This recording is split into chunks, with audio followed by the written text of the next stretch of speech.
have been very fortunate in the path to the superintendency because I had two fantastic mentors. When I was the associate superintendent, both superintendents that I worked for in my 4 years as associate superintendent, groomed me. They took me to everything. They schooled me. They helped me understand the challenges. They helped me understand what to watch out for. And they were great role models, and I think that's what inspired me to go from associate superintendent to superintendent. When you become a superintendent, you have all these preconceived notions of those that you've observed on what the job will be. And I think even though you know that there will be a lot of politics, I don't think you understand until you're in it how difficult the board dynamics and board politics can be, especially if you have board members who aren't always aligned with your thinking of teaching and learning and what's best for students. And I think it's difficult for some board members to understand their role. And so I think it's the job of the superintendent, and it's not easy, to try to school and teach board members who think it's their job to do the job of the superintendent. When I think about the key to my success, and I don't always think about it as success, sometimes it's just being there and doing what's right and thinking about what's best for students. It's not always easy because what's best for students isn't always what the staff or the parents want. The other piece is, I think, you have to really have some tenacity in communication.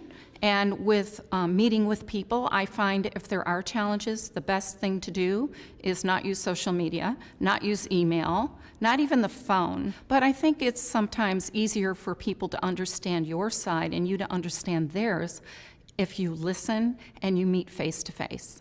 My greatest joy of being superintendent is the ability to go into classrooms in our schools. Every month I schedule time at every school, and I get to see the joy of children learning and the joy of educators teaching, and that's probably my greatest joy because I get to see what's going on in those classrooms.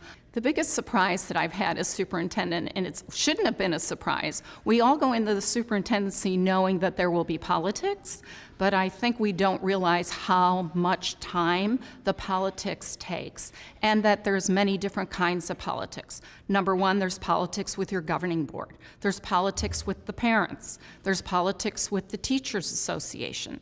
There's politics with the community, and it seems like that's all you're doing, and sometimes it's hard to drag yourself away from that so that you can still focus on teaching and learning.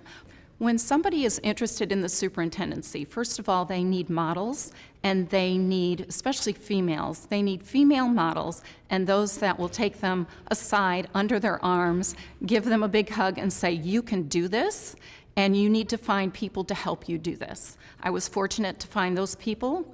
I would tell aspiring superintendents that you need to just go out and ask somebody if you haven't had somebody come to you, but don't be afraid to ask. Sometimes people are just busy and they don't think of it, but they will stop what they're doing and certainly help you if you ask. This episode of Women in School Leadership, Navigating Pathways to the Superintendency, was made possible by the generous support of the Bill and Melinda Gates Foundation as part of the AASA Women in School Leadership Initiative.